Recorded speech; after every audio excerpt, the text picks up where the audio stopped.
Education ground চ্যানেলে সকলকে জানাই স্বাগত। আশা করি সকলে ভালো আছো। আমি তোমাদের সঙ্গে সৌরভ। আজকে আমি ডাব্লিউবিএসএসসি গ্রুপ সি এবং গ্রুপ ডি এবং সামনে ডাব্লিউবিপি পরীক্ষা হচ্ছে, সেই পরীক্ষার টার্গেট করে একটা জিকে এবং ম্যাথের সেট নিয়ে আলোচনা করব।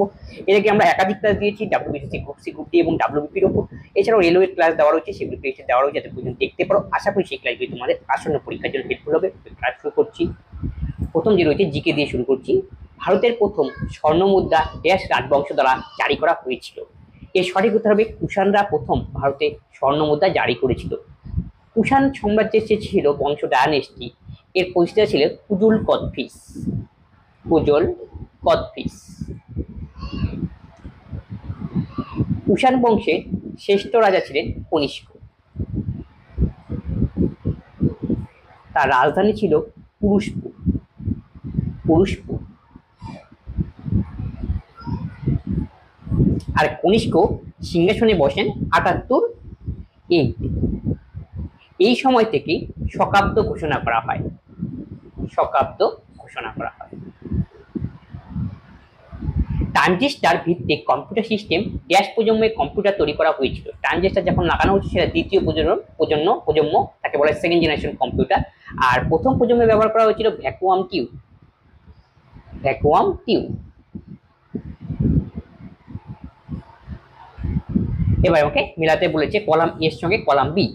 পাললিক শিলা, আগ্নেয় শিলা আর রূপান্তর শিলা। প্রত্যেক শিলার উদাহরণ দেওয়া রয়েছে। পাললিক শিলার উদাহরণ হলো চুনাপাথর, তার মানে একের সঙ্গে আমাদের যাবে বি। আগ্নেয় শিলার উদাহরণ হলো গ্রানাইট, দুইয়ের সাথে এ। রূপান্তর শিলা হলো জিনিস বা গেনেস, গ্রানাইটের থেকে রূপান্তরিত হয়ে এটা তৈরি হয়, তার মানে 3 হবে সি। B A C. 1 হবে আমাদের বি, 2 হবে এ আর 3 হবে সি, তাহলে অপশন ডি। প্রোক্যারিওটিক কোষের তুলনায় ইউক্যারিওটিক কোষ থেকে অনেক বেশি জটিল। নিম্নলিখিত কোন গঠনটি ইউক্যারিওটিক কোষে একচেটিয়াভাবে বিদ্যমান? তার মানে এখানে সঠিক উত্তর হবে মাইটোকন্ড্রিয়া। কারণ মাইটোকন্ড্রিয়া একটা কোষ অঙ্গাণু, কোষের মধ্যে পরিলক্ষিত হয়। মাইটোকন্ড্রিয়াকে বলা হয় power house of the cell. মাইটোকন্ড্রিয়া একে বলা হয় power house of the cell. House of the cell. মাইটোকন্ড্রিয়ায় আমাদের এটিপি উৎপন্ন করতে সাহায্য করে। এই মাইটোকন্ড্রিয়া ইউক্যারিওটিক কোষের মধ্যে একচেটিয়াভাবে বর্তমান থাকে, কিন্তু প্রোক্যারিওটিক কোষে কম।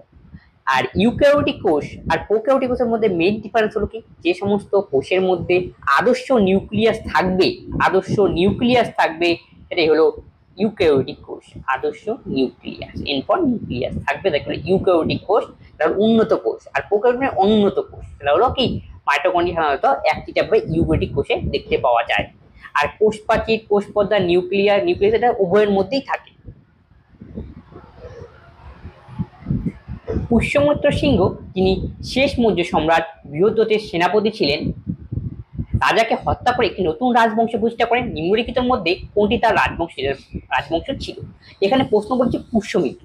পুষ্যমিত্র আসলে কোন রাজবংশ থেকে বিলং করে? তিনি ছিলেন শুঙ্গ ডায়নাস্টি। তার পুরো নাম ছিল পুষ্যমিত্র সিংহ। শুঙ্গ। পুষ্যমিত্র শুঙ্গ।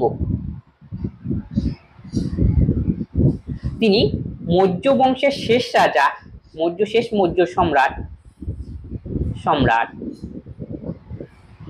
বৃহদ্রথ কে পরাজিত করে সিংহাসনে বসেন। তাহলে পরীক্ষা আসবে মৌর্য বংশের শেষ সম্রাট কে ছিল? বৃহদ্রথ, শেষ সম্রাট। এখন প্রশ্ন হলো মৌর্য বংশ প্রতিষ্ঠা কে করেছিল? চন্দ্রগুপ্ত মৌর্য। চন্দ্রগুপ্ত মৌর্য। তিনি মৌর্য বংশের প্রতিষ্ঠাতা করেছিলেন। চাণক্য বা কৌটিল্য তাকে এই প্রতিষ্ঠা করার জন্য সাহায্য করেন। মৌর্য বংশের অন্যতম শ্রেষ্ঠ সম্রাট হলো অশোক, যিনি 261 বিসিতে কলিঙ্গ যুদ্ধ করেন। কলিঙ্গ যুদ্ধ।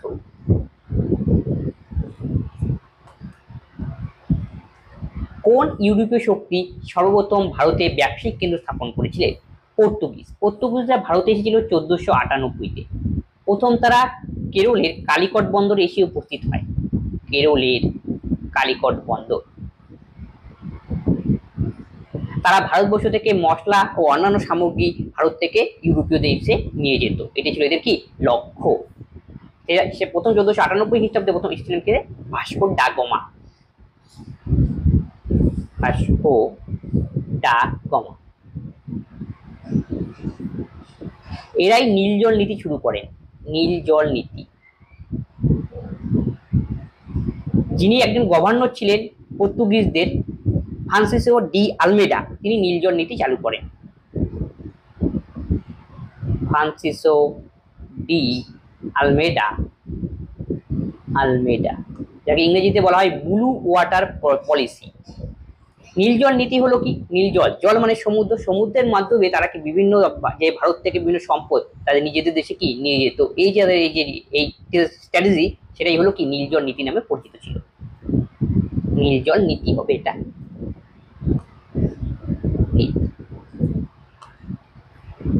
কুরেনকাইমা কি? কুরেনকাইমা এক ধরনের কলা। আমাদের উদ্ভিদ কোষের মধ্যে কলা দেখতে পাওয়া যায় দুভাগে, কোনো সরলস্থায়ী কলা, একটা বলি সরল কলা, সরলস্থায়ী কলা, একটা জটিল স্থায়ী কলা। জটিল,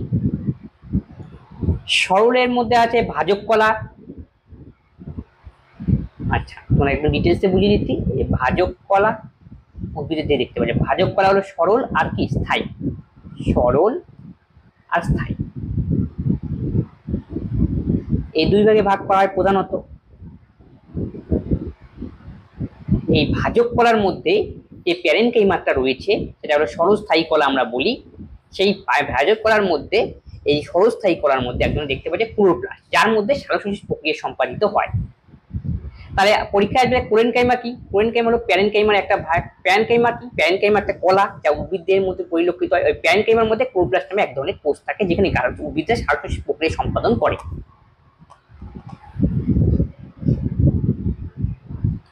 কে শুয়ার্ট ডায়মন্ড এক্সচেঞ্জ উদ্বোধন করেন, যা বিশ্বের বৃহত্তম অফিস কমপ্লেক্সে পরিণত হয়েছে? অপশন এ হবে নরেন্দ্র মোদী। এখানে ডায়মন্ডের যে পালিশ করা বা ডায়মন্ডের একটি এক জায়গা থেকে বিদেশে রপ্তানি করা, এই জন্য একটা সেন্টার হিসেবে এখানে কাজ করে। এটা উদ্বোধন করেছিলেন নরেন্দ্র মোদী। সুরাটে এটা কি স্থাপন করা হয়? সুরাট মানে গুজরাটে সেটা অবস্থিত। নিচের কোন অ্যাসিড স্বর্ণকার দ্বারা স্বর্ণ এবং রৌপ্য সামগ্রী পরিষ্কার করার জন্য ব্যবহৃত হয়? এর সঠিক উত্তর হবে হাইড্রোক্লোরিক অ্যাসিড, HCl। 3 ভাগ আয়তনের HCl 1 ভাগ আয়তনের HNO3 এর মিশ্রণকে বলা হয় অ্যাকুয়ারিজিয়া। অ্যাকুয়ারিজিয়া পরীক্ষায় আসতে পারে। অ্যাকুয়ারিজিয়া কি? অ্যাকুয়ারিজিয়া হলো 3 ভাগ আয়তনের HCl 1 ভাগ আয়তনের HNO3, এই দুইয়ের মিশ্রণকে বলা হয় অ্যাকুয়ারিজিয়া। অ্যাকুয়ারিজিয়ার মধ্যে দামি যে ধাতুগুলো রয়েছে, Ag মানে সোনা, Ag মানে সোনা না, Ag মানে রূপা, Au মানে সোনা এবং প্লাটিনাম দ্রবীভূত হয়। এটা মনে রাখবে। অ্যাকুয়ারিজিয়া কি? 3 ভাগ আয়তনের HCl 1 ভাগ আয়তনের মিশ্রণকে বলা হয় অ্যাকুয়ারিজিয়া। অ্যাকুয়ারিজিয়ার মধ্যে অন্য ধাতুগুলি যেমন সোনা এবং প্লাটিনাম এগুলো দ্রবীভূত হয়। সালফিউরিক অ্যাসিডকে বলে রসায়নের রাজা, এর সংকেত হলো H2SO4। নাইট্রিক অ্যাসিডের HNO3।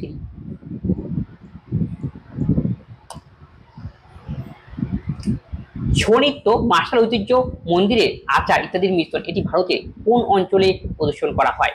ভারতের পূর্ব অঞ্চলগুলো দেখতে পেয়ে যায়। ছৌ নৃত্য পশ্চিমবঙ্গের পুরুলিয়া জেলাতে দেখতে পরিলক্ষিত হয়। এই পশ্চিমবঙ্গ ছাড়াও এটা অন্য কোনো রাজ্যও রয়েছে, ওয়েস্ট বেঙ্গল, ঝাড়খণ্ড এবং উড়িষ্যা। এর একটি মার্শাল ড্যান্স। রকেট এবং জেট প্লেনের উড্ডয়ন হলো ড্যাশ নীতির একটি বাস্তব রূপ, রৈখিক ভরবেগের সংরক্ষণ সূত্র। নিউটনের তৃতীয় সূত্র থেকেই এটা তৈরি হয়েছিল। এর সঙ্গে মিলতা রয়েছে রৈখিক ভরবেগের সংরক্ষণ সূত্র। সেখানে বলা হয় সংঘর্ষের পূর্বে যা ভরবেগ, সংঘর্ষের পরে ঠিক তার একই ভরবেগ থাকে। যেমন M1 একটি বস্তু যার বেগ, প্রাথমিক বেগ u1 এবং M2 পরের বস্তু যার প্রাথমিক বেগ u2, সংঘর্ষের পরে এদের বেগ হবে m1 u1 plus m2 e2। এই হলো কি, মানে সংঘর্ষের সমান সমান বসবে। সংঘর্ষের পূর্বে যা ভরবেগ, সংঘর্ষের পরেও সে কি ভরবেগ থাকে। এই সূত্র প্রণয়ন করে রকেট এবং জেট প্লেন উৎপাদিত হয়। নিচের খেলোয়াড়দের মধ্যে কে জ্যাভলিন নিক্ষেপের জন্য সম্পর্কিত? বর্ষা নিক্ষেপের জন্য সবাই এটা নাম জানো, তার নাম তিনি হলেন নীরাজ চোপড়া। নীরাজ চোপড়া বিখ্যাত, তিনি দুবার পরপর অলিম্পিক মেডেল ভূষিত হয়ে জিতেছিলেন। একবার হলো জাপানে জিতেছিলেন জাপানে, সেবার অনুষ্ঠিত হয়েছিল 2020 সনে, সেবার তিনি গোল্ড জিতেছিলেন। আরেকটা তিনি বেছে নিয়েছেন 2024 সনে, সেবার সিলভার জিতেছেন। আর 2024 সনে যে অলিম্পিক অনুষ্ঠিত হয়েছিল সেটা অনুষ্ঠিত হচ্ছিল ফ্রান্সে। আর নেক্সট অলিম্পিক তাহলে 2028 সনে, সেটা অনুষ্ঠিত হবে ইউএস এর লস অ্যাঞ্জেলাসে।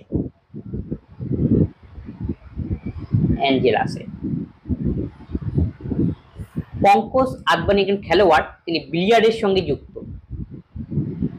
বিলিয়ার্ড। সৌরভ চৌধুরী হলেন শুটার।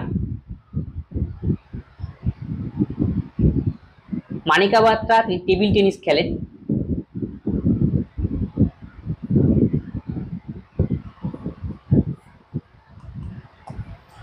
কোন মুঘল সম্রাট 1613 সালে ইংরেজ ইস্ট ইন্ডিয়া কোম্পানিকে সুরাটে তাদের কারখানা স্থাপনের অনুমতি দেয়?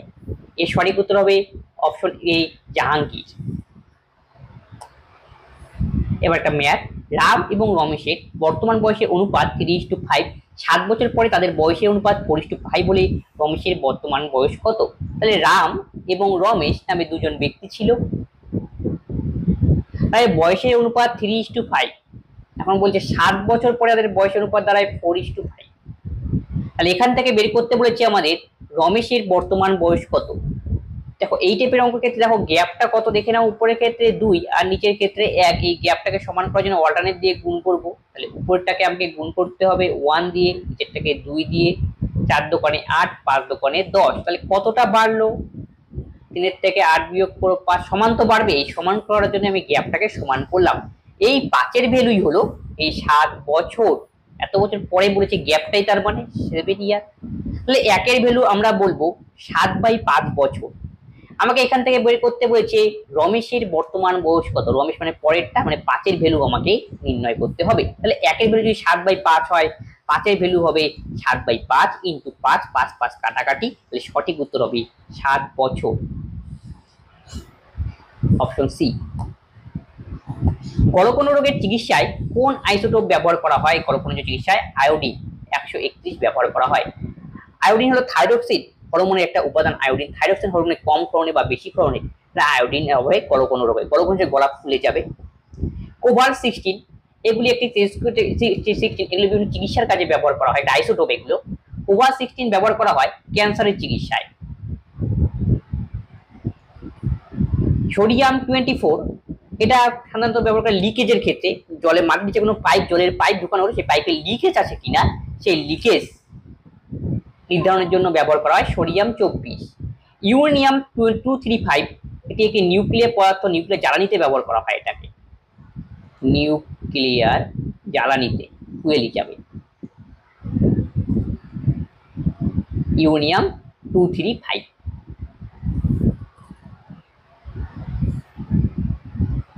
কোন ধারাটি সরাসরি সরকারি ভাষার সাথে সম্পর্কিত? আর্টিকেল 343। আর বি নম্বরে যে রাখা রয়েছে 123 নম্বর আর্টিকেল, এখানে রাষ্ট্রপতির অর্ডিন্যান্স জারি করার ক্ষমতা রয়েছে। অর্ডিন্যান্স। আমাদের যে 8তম শিডিউল রয়েছে সেখানে অফিসিয়াল ল্যাঙ্গুয়েজে স্বীকৃতি দেওয়া হয়েছে 22টি ল্যাঙ্গুয়েজকে।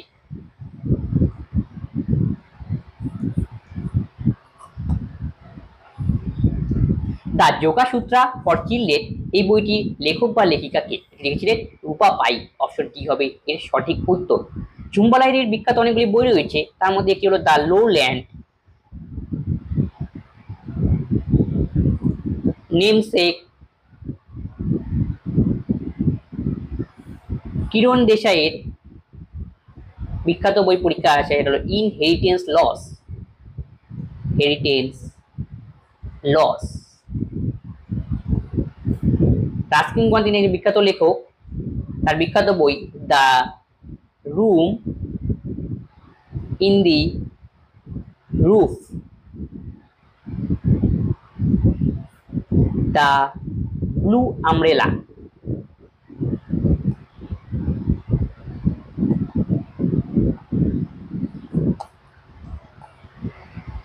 কোন ধারার মাধ্যমে ভারতের রাষ্ট্রপতি মৃত্যুদণ্ডকে আসামিকে ক্ষমা করতে পারেন, যার মৃত্যুদণ্ড দেওয়া হয়েছে তাকে কিছুটা ক্ষমা করতে পারেন। এটি দেওয়া হয়েছে অপশন বি আর্টিকেল 72 তে। আর আর্টিকেল 52 তে রয়েছে ভারতের প্রেসিডেন্ট থাকবেন দ্য প্রেসিডেন্ট অফ ইন্ডিয়া।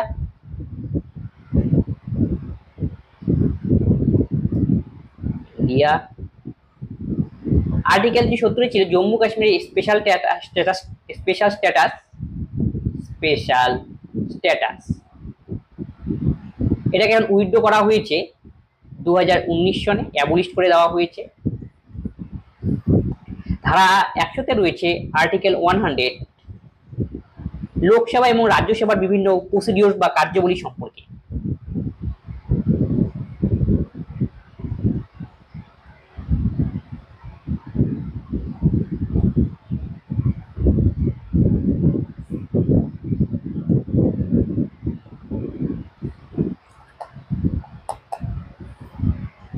তিন এবং 27 মধ্যে মধ্যক সমানুপাতি নির্ণয় করো বা মধ্য সমানুপাতি। এর জন্য ফর্মুলা মনে রাখবে, মধ্য সমানুপাতি বের করার ফর্মুলা হলো √a।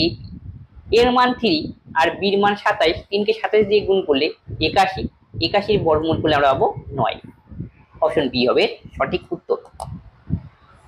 এ ও বি একটি কাজ 6 দিনে, এ একা 10 দিনে করে, বি একা কাজটি কত দিনে করবে? এ প্লাস বি একটি কাজ করে 6 দিনে, এ করে 10 দিনে।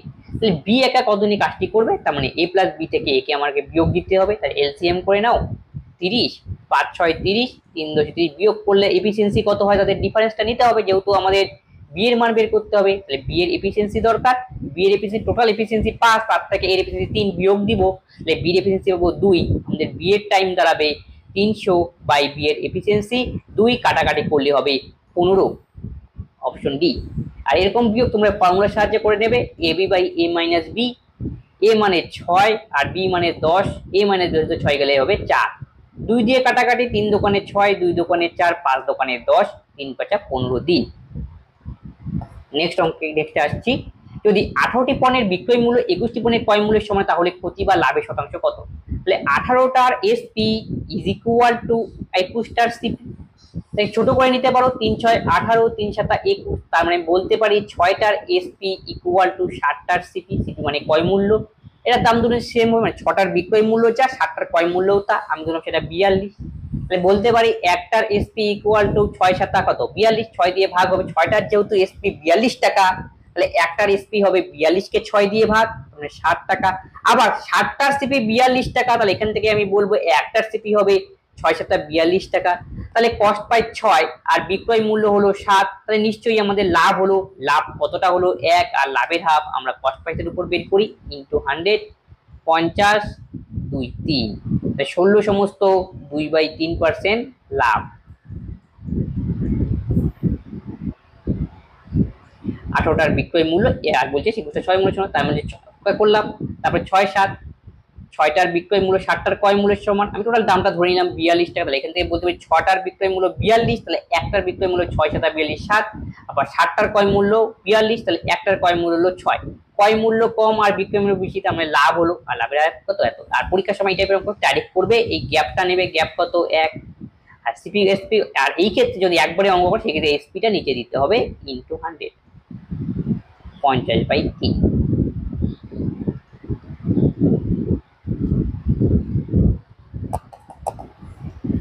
পরেরটা বলছে গসাগু নির্ণয় করতে। যদি ভগ্নাংশের গসাগু থাকে, এই ক্ষেত্রে আমাদের গসাগু নির্ণয় করার ফর্মুলা হলো লবগুলোর গসাগু বাই হরগুলোর লসাগু। লবগুলোর গসাগু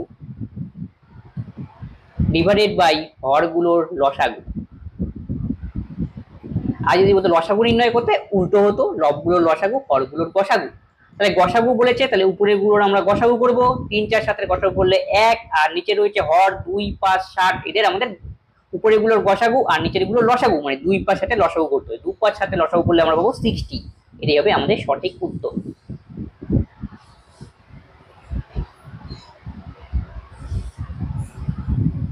যদি একটি চতুর্ভুজের 4টি কোণ 6x - 18, 80 - 4x, 4x + 14, 12x - 58, মানে এগুলো সব ডিগ্রিতে হবে, তাহলে চতুর্ভুজের ক্ষুদ্রতম কোণটির মান কত? তাহলে দেখো চতুর্ভুজ রয়েছে, চতুর্ভুজের 4টা কোণ যোগ করলে আমরা জানি 360 ডিগ্রি, মানে এই 4টা কোণ যোগ করে নিশ্চয়ই 360 ডিগ্রি হবে। এই ফর্মেশন দিয়ে x এর মান বের করব, তাহলেই আমাদের অঙ্ক হবে। তাই 4টা কোণের যোগফল করতে হবে, তাই যোগ করলে পরে 6x -18 plus 80 minus 4x plus 4x plus 14 plus 12x minus 58 equal to 360। যেহেতু তুমি চারটা কোণ যোগ করে 360 হয় আর ত্রিভুজের ক্ষেত্রে 180 হয়। তাহলে এবার কোণগুলোকে যোগ করে নাও। Plus 4x minus 4x out হয়ে গেল, 6x আর আমাদের 12x যোগ করলে হবে 18x, আর এখানে 18x হলো, তারপরে হলো আমাদের 58 14, এই কাজটা -18 থেকে +14 গেলে -4, আর 80 থেকে যদি -4 যায় তাহলে 76 -58 ইজ ইকুয়াল টু 360। তাহলে আমি লিখতে পারি 18x is equal two 18 equal to 360, মানে 76 থেকে 58 বিয়োগ করুন 16 থেকে 28 1। এবার 18 দিয়ে সবগুলোকে কেটে দেব, তাহলে এটা হবে 20। তাহলে x plus 1 equal to 20। x এর মান আমরা এখান থেকে বের করলাম 19। x এর মান তো আমাকে নির্ণয় করতে বললাম যে সবচেয়ে ছোট কোণটা কত হবে, তাহলে প্রত্যেকটার জায়গায় আমাকে মান বসিয়ে দেখতে হবে। প্রথম কোণের মান, তাহলে x এর জায়গায় আমরা 19 বসাবো, 6 19 114 মাইনাস 18 বিয়োগ করো, তোর থেকে 8 গেলে হবে 6, 11 থেকে 2 গেলে হয় 9, 96 ডিগ্রি। পরেরটা 80 মাইনাস 4x 4 19 76, তাহলে পরেরটা হলো 4 ডিগ্রি, মোট করে এটা হওয়ার সম্ভাবনা রয়েছে। পরেরটা 4 19 76 প্লাস 14, এটা অনেক বড় হবে, 6 6 10, 7 একে 8 একে 9 90, আর 12x 12 গুণন 19, 9 12 108, হাতে হলো 10, 12 কে 12 আর 10 যোগ করলে 22 মাইনাস 58, 9 12 108, আচ্ছা 12 ইন্টু 19 19 12, 9 12 108, হাতে হলো 10, 12 কে 12, 12 আর 10 যোগ করলে হয় 22, 228।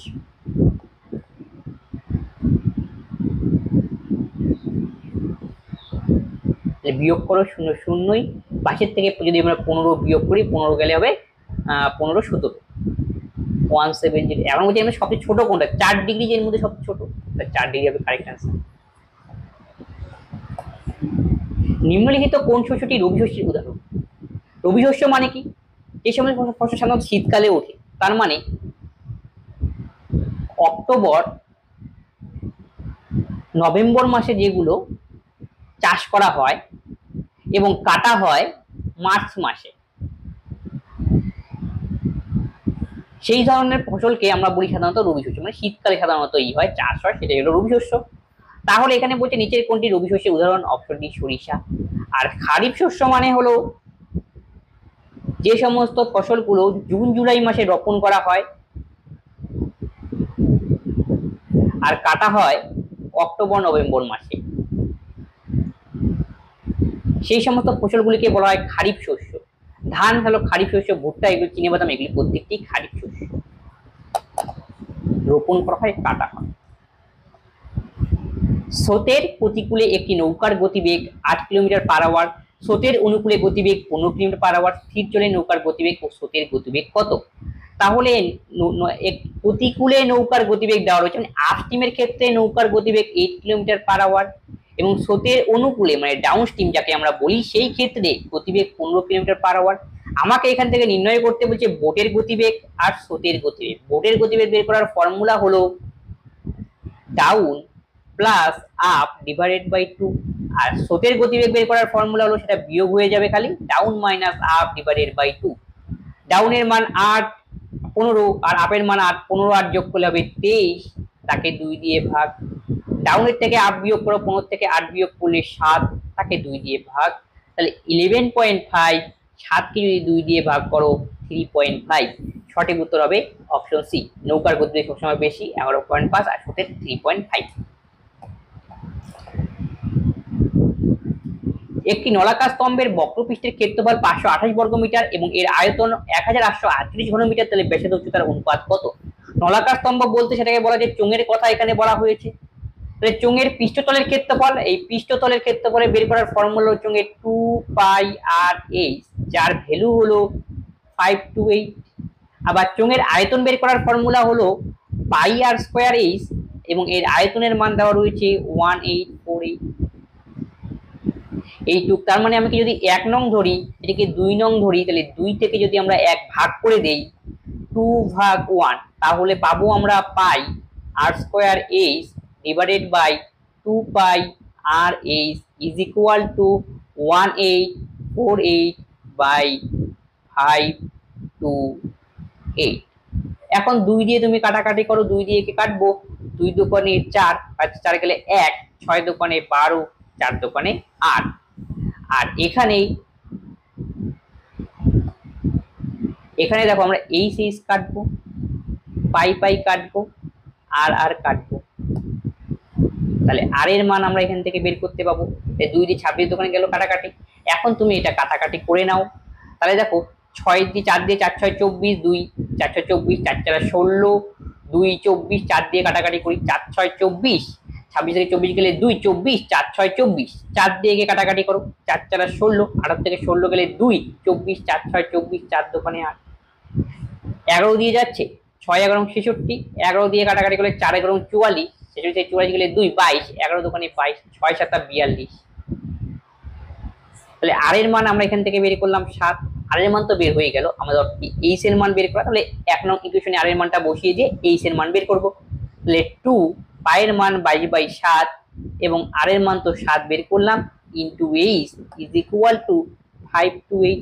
7 7 কাটো, 11 দিয়ে কাটাকাটি করব, 11 দোকানে 22, 4 11 44, 52 44 গেলে 8, 8 11 88, 2 দোকানে 4, 4 12 48। তাহলে আমি বলতে পারি এইচ এর ভ্যালু হলো 12। আমাকে এখন ফাইন্ড আউট করতে বলেছে ব্যাসার্ধ এবং উচ্চতার অনুপাত। ব্যাসার্ধ বের করলাম 7 এবং উচ্চতা হলো 12, তাই সঠিক উত্তর হবে 7:12, অপশন বি। একটি মোবাইল ফোনের ধার্য মূল্য 15,000 টাকা, দোকানদার এটিকে এত টাকায় বিক্রি করলে ছাড় কত? তার মানে মার্ক প্রাইস আর যদি সেলিং প্রাইস আমরা জানি, সেখান থেকে অবশ্যই ছাড় পাবো, কারণ মার্ক প্রাইস থেকে কিছুটা পরিমাণ ছাড় দেওয়ার ফলে সেলিং প্রাইস আমরা পাই। 13500 অনুপাত আকারে করে নাও, তাহলে ক্যালকুলেশন সুবিধা আসবে তোমাদের। এটা 0, এটা 0।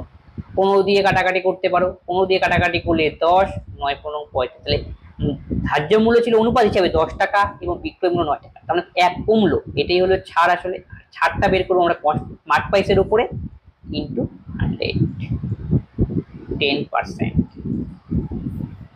Option C. এওবি একটি কাজ 10 দিনে করে, বিওসি একটি কাজ করে 12 দিনে, আর সিওএ ওই কাজ করে 15 দিনে। তাহলে এখান থেকে আমি টোটাল ইউনিট কাজটা বের করে নিই, সেটা হলো 60 ইউনিট। তাহলে প্রত্যেকের এফিসিয়েন্সি এখান থেকে এ প্লাস বির এফিসিয়েন্সি বের করবো, বি প্লাস সি আর সি প্লাস এ। তাহলে টোটাল ইউনিট কাজকে যদি আমরা টাইম দিয়ে ভাগ করে তাহলে এফিসিয়েন্সি পাই। তাহলে এ প্লাস বির এফিসিয়েন্সি হবে 6, 60কে 60 ভাগ 10। একই রকম ভাবে বি প্লাস এর এফিসিয়েন্সি হবে 5 12 60, আর সি প্লাস এর এফিসিয়েন্সি হবে 60কে 15 দিয়ে ভাগ, মানে 4। এখন বলি সবাই যদি একসাথে কাজ করে তাহলে সবগুলোকে দুটো করে রয়েছে, 2 ইন্টু এ প্লাস বি প্লাস সি, এগুলো যোগ করে দাও, 6 5 11 4 15। আমাদের খালি এ প্লাস বি প্লাস সির এফিসিয়েন্সি দরকার, কারণ এদেরই টাইমে আমাকে বের করতে হবে, 2 দিয়ে ভাগ করে নিতে হবে। তাহলে 15/2 হলো এ প্লাস বি প্লাস সির এফিসিয়েন্সি। আমাদের বলছে টাইম দরকার, এ প্লাস বি প্লাস সির টাইম হবে, টোটাল ইউনিট কাজ 60 বাই টোটাল এফিসিয়েন্সি 15/2 দিয়ে ভাগ করব, 2 তাহলে উপরে যাবে আর নিচে আসবে 15, 4 15 60, 4 দোকানে 8, 8 3।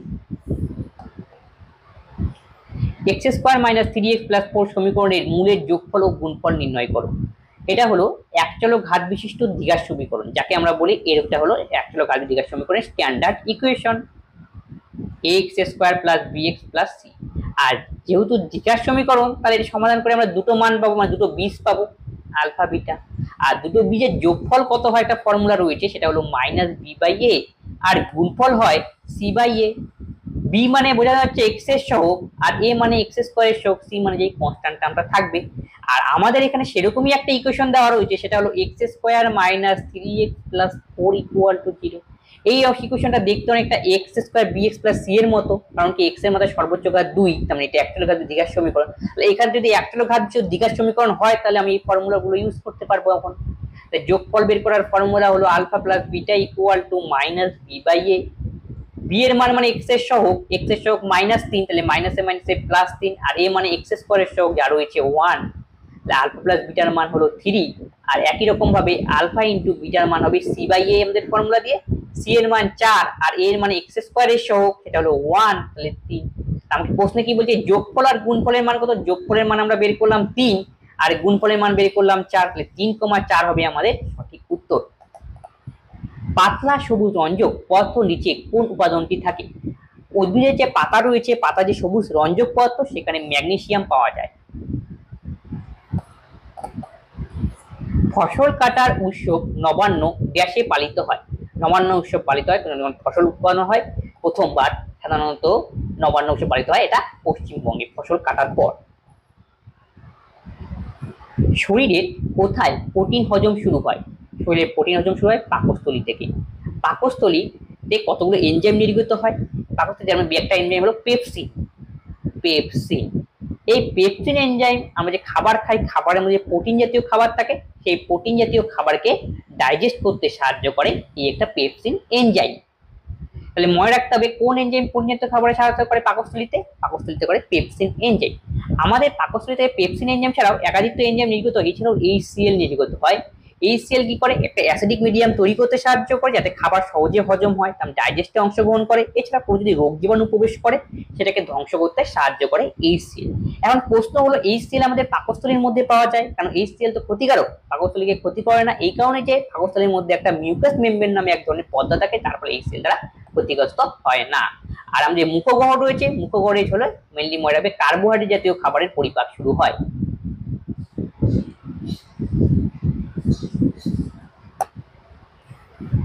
রজনীশ 12.5 চক্রবৃদ্ধি সুদের হারে 3 বছর চক্রবৃদ্ধি সুদের হারে 3জন এত টাকা বিনিয়োগ করেছেন, 3 বছর পর রজনীশ কত টাকা পাবে?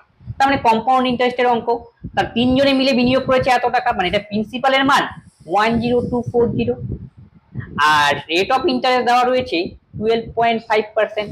তাই এটাকে আমি ফ্র্যাকশনে লিখতে পারি 1/8। টাইম আমাকে এখানে দেওয়া রয়েছে 3 বছর। এখান থেকে বের করতে হয় সুদে আসলে কত টাকা হবে, মানে অ্যামাউন্টের মান। এটা করে অনেকগুলি প্রসিডিওর রয়েছে, এটা তো ফ্র্যাকশন প্রসিডিওরে করব। সেটা হলো যেটা পার্সেন্টেজ দেওয়া রয়েছে সেটাকে ফ্র্যাকশনে আমরা লিখবো প্রথমে, আর নিচে যেটা থাকে হরটা সেটা হলো আর, এটা হলো আমাদের প্রিন্সিপাল। আর উপরে লব কি রয়েছে 1, এটা ইন্টারেস্ট, তাহলে প্রিন্সিপালের সঙ্গে ইন্টারেস্ট যোগ করলে অ্যামাউন্ট, যাকে আমরা বলি সুদে আসলে, আর 1 যোগ করলে 9।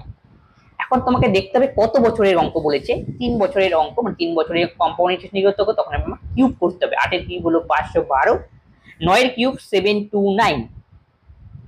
এখন আমাকে প্রিন্সিপালের মান দেওয়া, প্রিন্সিপাল মানে আমাদের 512 এর ভ্যালু দেওয়া রয়েছে, যার ভ্যালু হলো 1024।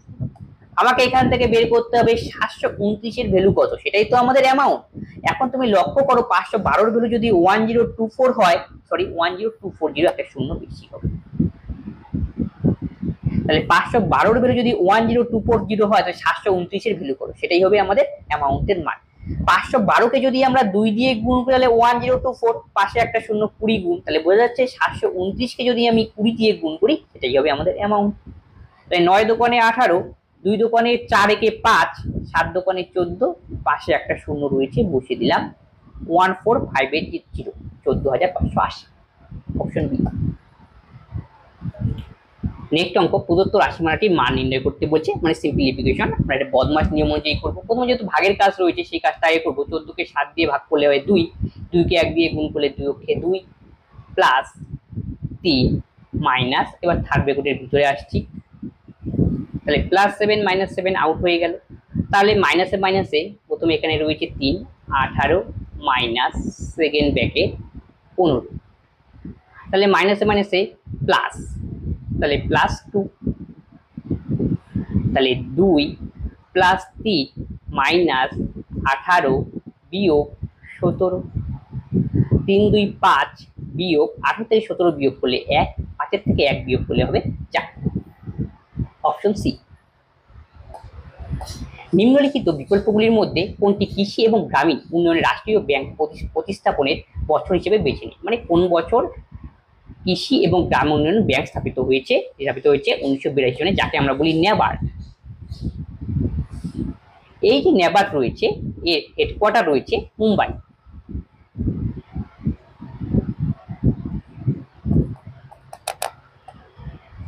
ব্যাক মিনিস্টার ফুলারি, যা দেখতে অনেকটা ফুটবলের মতো, এটি কিসের অ্যালোট্রপিক? অ্যালোট্রপিক মানে রূপভেদ, এটা কার্বনের একটা রূপভেদ। অপশন সি হবে সঠিক উত্তর। যাকে ফুলারিন বলা হয়, কার্বন একটা বলের মতো এটা দেখতে হয় ফুলারিন, এই জন্য একে নাম দেওয়া হয় C16, মানে কার্বনের 6-7টা পরমাণু নিয়ে এটি তৈরি হয়। নিম্নলিখিত কোন শস্যটি রবি শস্যের উদাহরণ? অপশন ডি সরিষা হবে রবি শস্যের উদাহরণ। গ্যালভানাইজেশন হলো গ্যাসের একটি পাতলা স্তর দ্বারা প্রলেপ প্রদানের মাধ্যমে লোহাকে মরচে পড়ার হাত থেকে রক্ষা করার একটি পদ্ধতি। গ্যালভানাইজেশন মানে কি? কোনো একটা লোহার উপর কোনো একটা ধাতব প্রলেপ দেওয়া হয় যাতে লোহাটা কি ডিস্ট্রয় না হয়ে যায়, সেটা হলো দস্তার প্রলেপ দিতে হয়। জিঙ্ক মানে দস্তা একটি পাতলা আস্তরণ দেওয়ার প্রলেপ প্রদানের মাধ্যমে লোহাকে আমরা মরচে পড়ার হাত থেকে রক্ষা করতে পারি, আর সেই প্রক্রিয়াটার নাম হলো গ্যালভানাইজেশন। এই গ্যালভানাইজেশন প্রক্রিয়াটি হলো তড়িৎ লেপনের একটা পার্ট। তড়িৎ লেপন মানে কি? তড়িৎ লেপন হলো কোনো একটি কম সক্রিয় ধাতুর উপর বেশি সক্রিয় ধাতুর একটা প্রলেপ দেওয়া, সেই ঘটনাকে বলে তড়িৎ লেপন। তড়িৎ লেপনের একটা ভাগ হলো গ্যালভানাইজেশন। গ্যালভানাইজেশনের মধ্যে জিঙ্ক কথাটা উল্লেখ থাকবে, সেটা মাথায় রাখবে, জিঙ্কের উপর লোহার প্রলেপ।